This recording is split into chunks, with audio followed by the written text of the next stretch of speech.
Aujourd'hui, c'était donc la remise du rapport de la commission d'enquête parlementaire sur les violences en milieu scolaire. 50 recommandations ont été faites pour agir contre les violences à l'encontre des enfants. Le Premier ministre a été également pointé du doigt, François Bayrou. On écoute Fathia Kelloua-Hachi, la députée socialiste et présidente de la commission.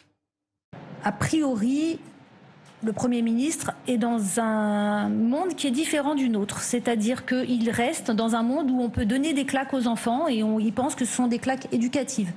Il reste dans un monde, moi je crois que, en tout cas ça n'est pas le mien, où une lanceuse d'alerte n'est pas entendue, n'est pas la seule adulte de l'établissement Betaram qui a lancé l'alerte, c'est Madame Gulung. Or, il a passé 1 heure à détruire la réputation de Madame Gulung. Donc on est face à un Premier ministre qui n'a pas été convaincant, en tout cas à mon égard, mais qui n'a pas clairement menti à ce moment-là, c'est-à-dire sous serment. Alors, il y a un différent entre Paul Vannier, votre camarade, et les autres. Lui souhaitait que cette idée de mensonge soit retenue. Indépendamment de ça, est-ce que selon vous, parce que les accusations vis-à-vis du Premier ministre sont relativement graves, il aurait pu intervenir, il ne l'a pas fait, indépendamment du mensonge, est-ce qu'il peut rester Premier ministre, François Bayrou, après les rapports de cette commission d'enquête? Vous me permettrez déjà de saluer l'excellent travail des 2 rapporteurs, de Paul Vannier et de Violette Spilbou, sur cette question qui touche, au-delà du Premier ministre, la question de la pédocriminalité. C'est peut-être une des affaires de pédocriminalité les plus graves dans une institution, et avec manifestement un problème, c'est que beaucoup de monde savait. Voilà. Et soit n'ont rien fait, soit n'ont pas fait suffisamment. Je pense que là-dessus, je vais parvenir, ça l'a largement montré. Sur le Premier ministre, le moins qu'on puisse dire, c'est que, rappelez-vous ces paroles prononcées devant l'Assemblée nationale. Je ne savais pas, je n'étais pas au courant. Et d'ailleurs, dit-il, le meilleur exemple pour dire qu'il n'était pas au courant, c'est qu'il n'aurait pas mis ses enfants là-dessus. Tous les faits ont montré depuis... Vous pensez qu'il a menti? Tous les faits ont montré depuis qu'il était au courant.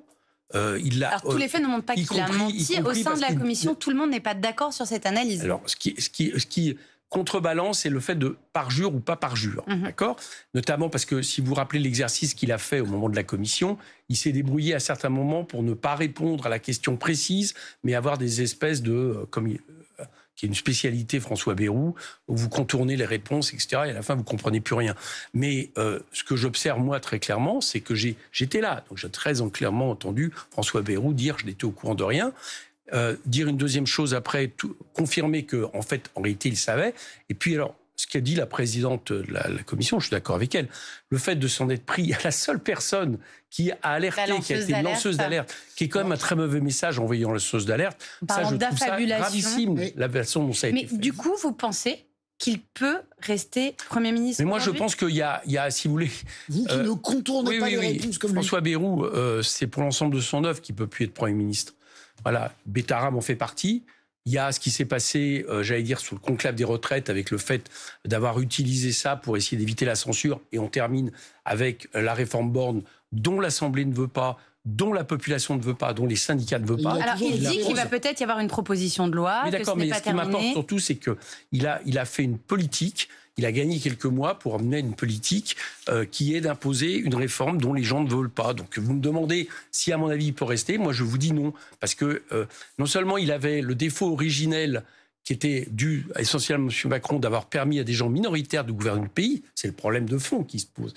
Et puis maintenant, en plus, il y a ajouté une certaine touche, une certaine patte. Et cette façon de faire, de mentir à la représentation nationale, cette façon d'essayer un peu, de s'appuyer beaucoup sur l'extrême droite pour essayer de survivre, comme il l'a fait. Il n'est pas à la hauteur du poste, selon vous, de ce qu'un Premier ministre doit représenter dans la République? Mais c'est difficile d'être à la hauteur du poste quand vous êtes minoritaire. Donc c'est pas que François Bayrou, à mon avis. D'accord, sur la politique. Mais en plus de ça, c'est clair qu'il ajoute certaines choses. Moi, je suis quand même éberlué de certaines réponses en QAG où il répond à côté, il répond de manière provocatrice. Et je vous dis, il s'appuie beaucoup sur l'extrême droite. Sa majorité aujourd'hui ne tient que quand l'extrême droite vote pour les textes qu'il propose. Ou que des parlementaires proposent en son nom. Il se retrouve dans la même situation que Michel Barnier. Non, là c'est pire. C'est pire, parce que ce qui se passe, c'est que son socle gouvernemental, qui à mon avis ne serait pas très triste pour la plupart d'entre eux que M. Bayrou s'en aille, sont quasiment absents de l'Assemblée. Là, il y a eu plusieurs exemples récents où si le RN n'est pas là, leur texte ne passe pas. Donc un Premier ministre qui est minoritaire dans le pays, impose des mesures sociales absolument injustes, ment devant l'Assemblée nationale et en plus gouverne avec l'extrême droite, vous comprendrez que moi je souhaite son départ. Alors, vous êtes président de la commission des finances, oui. Et il se trouve que cette même commission va devoir, enfin le gouvernement va devoir présenter un budget qui sera discuté devant votre commission. Là, vous avez dressé vraiment un constat de vraiment très dur vis-à-vis du Premier ministre. Amélie de Montchalin, la ministre du budget, vient de dire qu'elle souhaitait vouloir bâtir un budget de compromis pour 2026 et que donc elle va écouter un peu tout le monde. Le RN et Horizon aujourd'hui, j'imagine que votre parti serait reçu. Aucun compromis n'est possible avec la ministre du budget sur la construction de ce budget. On les connaît, les compromis. Ils nous ont donné, ils nous ont rappelé ce qu'était un compromis. Je vous rappelle C'est-à-dire parce que le gouvernement Barnier, qui est venu devant l'Assemblée nationale, qui était minoritaire, il aurait pu faire un compromis avec l'Assemblée nationale.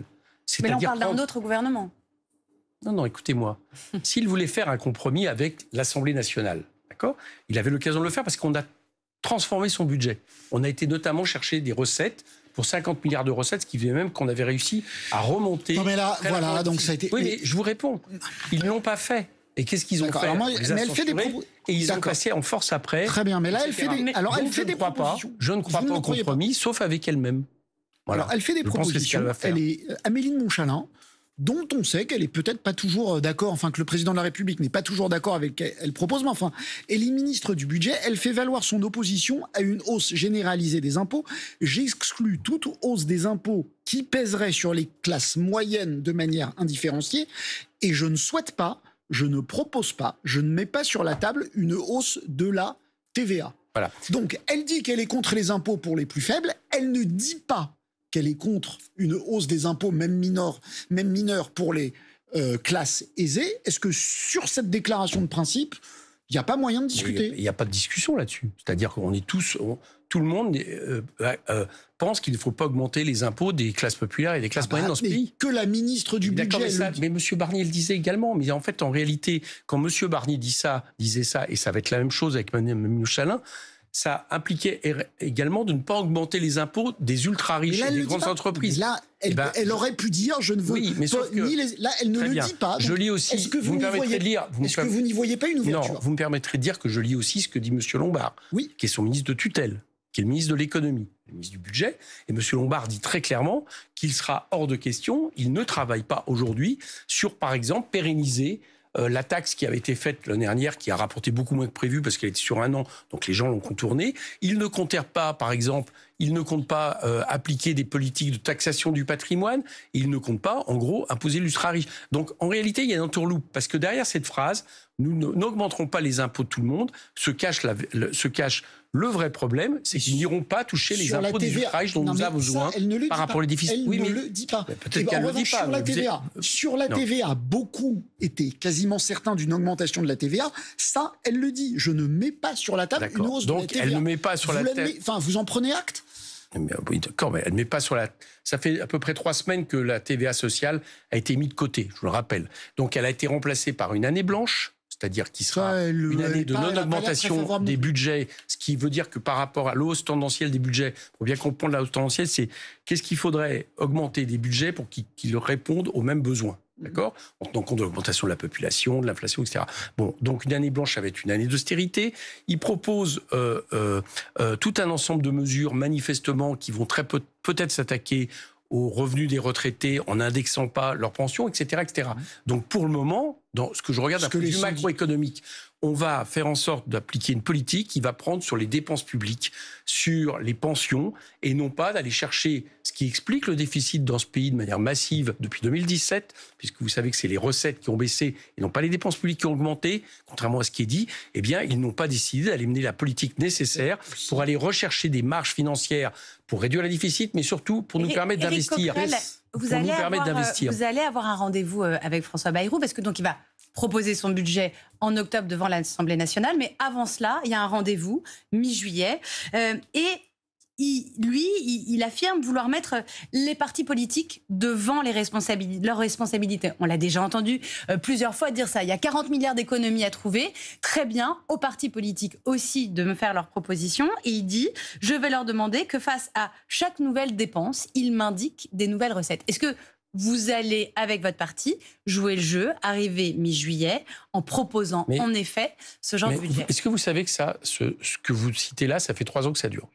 Madame Borne avait fait la même chose, elle nous avait interrogés. Moi, j'étais un des seuls à avoir répondu en tant que président de la commission des finances. Qu'est-ce que vous verriez comme piste d'économie? Donc j'avais dit, c'est les dépenses fiscales. Par exemple, 90 milliards de niches, et donc, cette fois-ci, vous j'avais dit, voilà, de nouveau jouer le jeu en ayant le sentiment d'être suivi. Rien n'a été suivi pour la bonne raison, c'est qu'en fait, le Premier ministre dit quoi?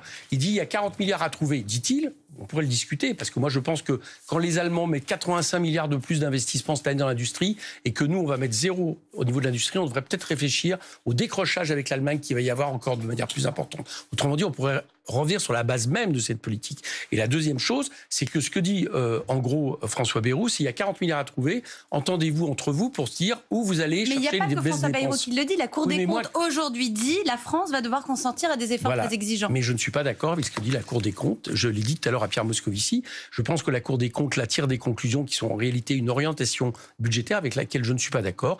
Globalement, ça fait 2017 qu'on a une politique de l'offre et de la compétitivité. Offre et compétitivité, c'est simple. On estime que le travail coûte toujours trop cher. On va essayer d'attirer les capitaux pour produire de l'investissement, de l'emploi. C'est pas ce qui se passe. Tout est rouge en termes de signaux. Donc il faut peut-être changer de politique, passer de politique de la relance. Et ça, c'est pas ce que propose François Bayrou.